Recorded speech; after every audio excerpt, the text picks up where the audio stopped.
안녕하세요. 건강과 노후 정보를 빠르게 알려드리는 건노TV입니다. 오늘은 본인 부담 상한제에 대해서 얘기해 보겠습니다. 작년에 갑작스럽게 수술을 받거나 부모님이 오래 입원하셔서 병원비 걱정에 잠 못 이루신 적 있으신가요? 카드값 고지서를 보면서 이번 달은 어떻게 버티나 싶을 만큼 목돈이 나간 경험 4050 세대라면 한 번쯤 있으실 겁니다. 그런데 이렇게 병원비가 많이 나온 해에는 나라에서 그 돈의 일부를 다시 돌려준다는 사실 알고 계셨나요?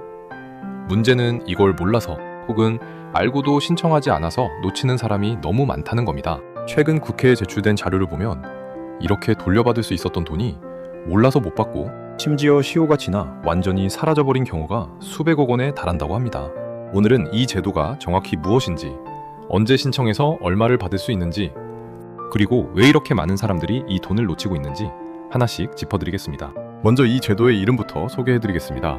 바로 본인 부담 상한제입니다. 쉽게 말하면 1년 동안 병원에서 건강보험이 적용되는 진료를 받으면서 내가 직접 부담한 돈의 총합이 정해진 한도를 넘으면 그 넘은 만큼을 국민건강보험공단이 다시 돌려주는 제도입니다. 큰 수술이나 장기 입원처럼 갑자기 목돈이 나가는 상황에서 가게가 무너지지 않도록 만들어진 안전장치라고 보시면 됩니다. 여기서 중요한 건 이 한도가 모든 사람에게 똑같이 적용되는 게 아니라는 점입니다. 본격적으로 금액을 말씀드리기 전에 먼저 소득분이라는 개념부터 짚고 넘어가겠습니다. 뉴스나 정부 자료에서 1분위, 10분위 같은 표현을 보고 헷갈리셨던 분들 많으실 텐데 사실 개념 자체는 어렵지 않습니다. 소득분이란 전체 건강보험 가입자를 한 줄로 세운다고 생각하시면 됩니다. 소득이 가장 낮은 사람부터 가장 높은 사람까지 순서대로 쭉 줄을 세운 다음 그 줄을 10개의 구간으로 똑같이 나누는 겁니다. 이때 기준이 되는 건 실제 소득 신고액이 아니라 매달 납부하는 건강보험료입니다. 건강보험료는 직장가입자의 경우 급여를 기준으로, 지역가입자의 경우 소득과 재산을 종합해서 산정되는데 이 보험료가 낮을수록 소득도 낮다고 보는 겁니다. 이렇게 줄을 세웠을 때 가장 앞쪽, 그러니까 건강보험료를 가장 적게 내는 하위 10%가 1분위입니다. 그 다음 10%가 2분위, 이런 식으로 쭉 이어져서 가장 마지막, 건강보험료를 가장 많이 내는 상위 10%가 10분위가 되는 겁니다. 즉 숫자가 작을수록 저소득층, 숫자가 클수록 고소득층이라고 이해하시면 됩니다. 이 분위는 개인이 따로 신청하거나 산정하는 게 아니라 공단이 매년 납부한 건강보험료를 기준으로 자동으로 계산해줍니다. 본인이 정확히 몇 분위에 해당하는지는 국민건강보험공단 홈페이지나 더 건강보험 앱에 로그인하면 바로 확인하실 수 있습니다. 이제 본격적으로 2026년 기준 상한액을 말씀드리겠습니다. 소득 하위 10%에 해당하는 1분위는 상한액이 90만 원입니다. 즉 1년간 병원비 본인 부담금이 90만 원을 넘으면 그 초과분을 전부 돌려받는다는 뜻입니다. 2분위에서 3분위는 112만 원, 4분위에서 5분위는 173만 원, 6분위에서 7분위는 326만 원, 8분위는 446만 원, 9분위는 536만 원, 그리고 소득 상위 10%인 10분위는 843만 원입니다. 숫자로만 들으면 헷갈리실 수 있는데 핵심은 이겁니다. 소득이 낮을수록 적은 병원비로도 빨리 한도에 도달해서 돌려받을 가능성이 크고, 소득이 높을수록 정말 큰 병에 걸리지 않는 이상 한도에 도달하기 어렵다는 겁니다. 참고로 요양병원에 120일 넘게 장기 입원한 경우에는 이보다 더 높은 별도의 기준이 적용됩니다. 이해를 돕기 위해 예를 하나 들어보겠습니다.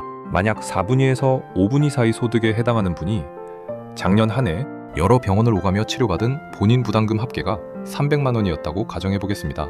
이 구간의 상한액은 173만 원이니 300만 원에서 173만 원을 뺀 127만 원을 돌려받게 되는 겁니다.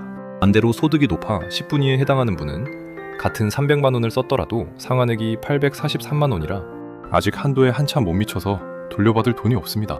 이렇게 소득 구간에 따라 같은 병원비를 쓰고도 환급 여부가 완전히 달라지는 게 이 제도의 핵심 구조입니다. 그런데 여기서 한 가지 꼭 알아두셔야 할 게 있습니다. 이 계산에 들어가는 건 건강보험이 적용되는 급여 항목의 본인 부담금 뿐입니다. 임플란트, 도수치료, 미용이나 성형수술처럼 건강보험이 적용되지 않는 비급여 항목, 그리고 상급병실료 차액 같은 건 아무리 많이 내도 이 계산에는 포함되지 않습니다. 그러니 병원비 영수증에 찍힌 전체 금액이 아니라 그 중에서도 건강보험 급여 부분만 계산 대상이 된다는 점을 기억해 두셔야 합니다. 이제 실제로 돈을 돌려받는 방식을 알아보겠습니다. 여기에는 두 가지 경로가 있습니다. 첫 번째는 사전 급여입니다. 같은 병원에서 계속 진료를 받다가 그 해 본인 부담금이 상한액을 넘어서면 그 병원이 초과되는 금액을 아예 받지 않습니다. 환자 입장에서는 신청할 필요도 없이 자동으로 면제되는 셈입니다. 두 번째는 사후 환급입니다. 이게 오늘 가장 중요하게 말씀드리고 싶은 부분인데요. 한 병원이 아니라 여러 병원, 여러 약국을 오가며 진료를 받은 경우에는 어느 한 곳에서는 상한액 초과 여부를 알 수 없습니다. 그래서 국민건강보험공단이 연말이 지난 뒤 한 사람이 1년간 이용한 모든 병원과 약국의 본인 부담금을 전부 합산해서 상한액을 넘었는지 다시 계산합니다. 이 정산 작업이 보통 다음해 8월 하순에 이루어집니다. 그러니까 지금 2025년 진료분을 기준으로 말씀드리면 바로 이번 달 2026년 8월 하순부터 정산이 마무리되고 대상자들에게 순차적으로 안내문이 발송되기 시작합니다. 안내문은 우편이나 전자문서, 요즘은 카카오톡 알림 형태로도 발송됩니다. 이 안내문을 받으신 분들은 국민건강보험공단 홈페이지, 더 건강보험 모바일 앱, 정부24 고객센터 1577-1000번 또는 공단 지사 방문이나 우편, 팩스 중 편한 방법으로 신청하시면 됩니다. 신청할 때는 본인 명의 계좌가 필요하고 만약 가족 등 제3자 명의 계좌로 받고 싶다면 가족관계 증명서나 위임장 같은 추가 서류가 필요할 수 있습니다. 그럼 신청하면 지급까지 얼마나 걸릴까요? 온라인이나 전화로 신청하면 보통 영업일 기준 1일에서 3일 이내에 지정한 계좌로 입금됩니다. 다만 안내문이 집중적으로 발송되는 8월 말에서 9월 초 사이에는 신청이 몰려서 최대 일주일 정도 걸릴 수 있다는 점도 참고해 두시면 좋겠습니다. 정리하면 신청 시기는 8월 하순부터 시작해서 사실상 연중 상시 가능하고 지급까지는 짧으면 하루 이틀, 신청이 몰리는 초반에는 일주일 정도로 보시면 됩니다. 참고로 아직 안내문을 받지 못한 이전 연도분이라도 소멸시효 3년이 지나지 않았다면 언제든 직접 조회하고 신청할 수 있으니 꼭 안내문이 와야만 신청 가능한 건 아니라는 점도 기억해 두세요. 여기까지가 제도의 기본 구조입니다. 그런데 문제는 지금부터입니다. 최근 국회 보건복지위원회 소속 의원이 국민건강보험공단으로부터 제출받은 자료가 공개됐는데 그 내용이 상당히 충격적입니다. 2021년부터 2026년 6월까지 5년 6개월 동안 대상자로 확인됐는데도 신청을 하지 않아서 못 받은 환급금이 무려 3,617억 1,800만 원, 건수로는 42만 4,727건에 달한다는 겁니다. 평균으로 계산하면 한 건당 약 85만 원 정도를 못 받고 지나간 셈입니다. 그리고 이 중에서 신청 기한인 3년이 지나 완전히 소멸돼서 이제는 영영 받을 수 없게 된 금액만 378억 원, 5만 4,002건입니다. 한번 소멸되면 아무리 사정을 설명해도 되돌릴 방법이 없다는 게 더 뼈아픈 부분입니다. 더 눈에 띄는 건 이 미신청 금액이 매년 가파르게 늘고 있다는 점입니다. 2021년에는 미신청 금액이 13억 3천만 원 수준이었는데 2022년 17억 5천만 원, 2023년에는 550억 2,900만 원으로 크게 뛰었고 2024년 1,093억 8,900만 원, 2025년에는 1,718억 1,000만 원까지 늘었습니다. 2026년 상반기까지만 벌써 224억 원이 넘습니다. 제도가 알려질수록 그리고 대상자 규모가 늘어날수록 오히려 놓치는 돈도 함께 커지고 있는 셈입니다. 왜 이런 일이 벌어질까요? 가장 큰 이유는 이 제도가 신청주의로 운영되기 때문입니다. 공단이 아무리 정확하게 계산해서 안내문을 보내도 결국 당사자가 직접 신청 버튼을 누르거나 전화를 걸어야만 돈이 나갑니다.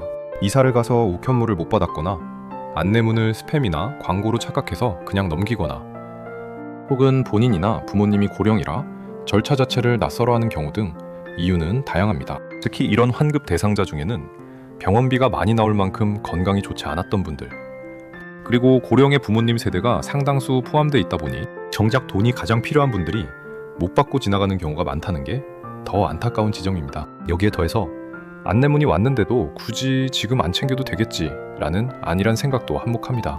몇만 원짜리 소액이라면 그냥 넘어가는 분들도 있고 서류를 준비해야 한다는 부담감에 미루다가 3년이라는 시간이 훌쩍 지나버리는 경우도 많습니다. 실제로 미신청 금액이 매년 이렇게 가파르게 느는 걸 보면 개인의 부주의만 탓하기보다는 안내 방식 자체를 더 적극적으로 개선해야 한다는 지적도 함께 나오고 있습니다. 참고로 실손 의료보험에 가입해 계신 분들은 이미 실비로 처리했는데 또 받아도 되나? 헷갈려 하시는 경우가 있는데 본인 부담 상한제 환급금과 실손보험금은 별개의 절차로 운영되니 실비 처리 여부와 상관없이 확인해 보시는 게 좋습니다. 다만 실손보험 약관에 따라 중복 수령분에 대한 정산이 필요할 수도 있으니 애매하신 경우 가입하신 보험사에 문의해 보시길 권해드립니다. 그럼 우리가 지금 할 수 있는 건 무엇일까요? 첫째, 작년, 그러니까 2025년에 나 자신이나 부모님이 병원비를 많이 쓰신 적이 있는지 한번 떠올려 보세요. 큰 수술, 장기 입원, 항암 치료처럼 목돈이 들어간 일이 있었다면 환급 대상일 가능성이 높습니다. 둘째, 안내문을 기다리지 말고 먼저 확인해 보세요. 국민건강보험공단 홈페이지나 더 건강보험 앱에 로그인하면 본인의 환급 대상 여부와 예상 금액을 직접 조회할 수 있습니다. 안내문이 아직 안 왔더라도 이미 신청 가능한 상태인 경우도 있습니다. 셋째, 이미 몇 년 전에 안내문을 받고도 그냥 지나쳤던 기억이 있으시다면 지금 바로 확인해 보세요. 신청 기한인 3년이 아직 지나지 않았다면 지금이라도 받을 수 있습니다. 다만 3년이 지났다면 안타깝지만 소멸시효로 인해 받을 방법이 없다는 점도 알아두셔야 합니다. 넷째, 부모님 세대는 특히 이런 절차를 직접 챙기기 어려워하시는 경우가 많으니 자녀분들이 대신 확인해 드리는 것도 좋은 방법입니다. 다만 본인명의 계좌가 아닌 경우 가족관계 증명서와 위임장이 필요하다는 점 미리 준비해 두시면 절차가 훨씬 빠릅니다. 다섯째, 스마트폰 사용이 익숙하지 않으신 부모님이라면 굳이 앱을 깔지 않아도 고객센터 1577-1000번으로 전화 한 통이면 상담사가 대상 여부부터 신청까지 안내해 줍니다. 또는 가까운 공단지사를 직접 방문하셔도 됩니다. 온라인이 어렵다고 해서 포기하실 필요가 전혀 없다는 뜻입니다. 여섯째, 올해뿐 아니라 최근 3년 안의 진료 이력도 함께 확인해 보세요. 혹시 2023년이나 2024년에 병원비가 많이 나온 해가 있었는데 그때 신청을 놓치셨다면 아직 소멸시효가 지나지 않았을 수 있습니다. 한 번에 여러 해 분을 몰아서 확인하고 신청하는 것도 가능합니다. 정리하겠습니다. 본인부담 상한제는 1년간 병원비 본인부담금이 소득분위별 상한액을 넘으면 초과분을 돌려주는 제도입니다.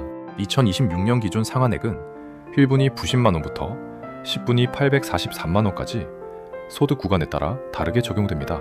2025년 진료분은 이번 달 2026년 8월 하순부터 정산과 안내가 시작됩니다.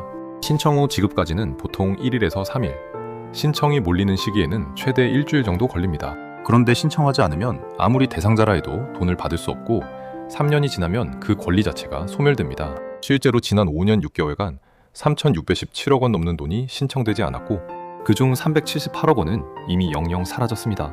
그리고 이 미신청 금액은 해마다 줄기는커녕 계속 늘어나고 있다는 것도 오늘 함께 확인한 사실입니다. 한 가지 당부드리자면 오늘 안내해드린 상한액과 절차는 2026년 기준이며 소득분이나 정책은 매년 조정될 수 있으니 실제 신청 전에는 국민건강보험공단 홈페이지나 고객센터를 통해 본인의 정확한 대상 여부와 금액을 다시 한번 확인하시길 권해드립니다. 또한 오늘 다룬 내용은 건강보험 급여 항목에 대한 환급제도이며 소리손보험금이나 다른 정부 지원 제도와는 별개로 운영된다는 점도 함께 기억해 주시면 좋겠습니다. 이 영상을 보고 계신 지금이 딱 확인해 보기 좋은 시점입니다.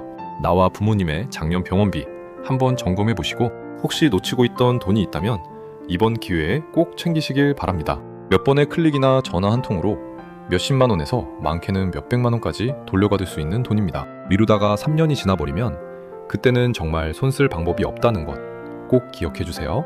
오늘 소개해드린 내용을 짧게 다시 정리하면 첫째, 신청 시기는 2025년 진료분 기준 이번 달 8월 하순부터이고 안내문이 없어도 직접 조회가 가능하다는 것. 둘째, 지급까지는 짧으면 하루 이틀, 길어도 일주일 안팎이라는 것.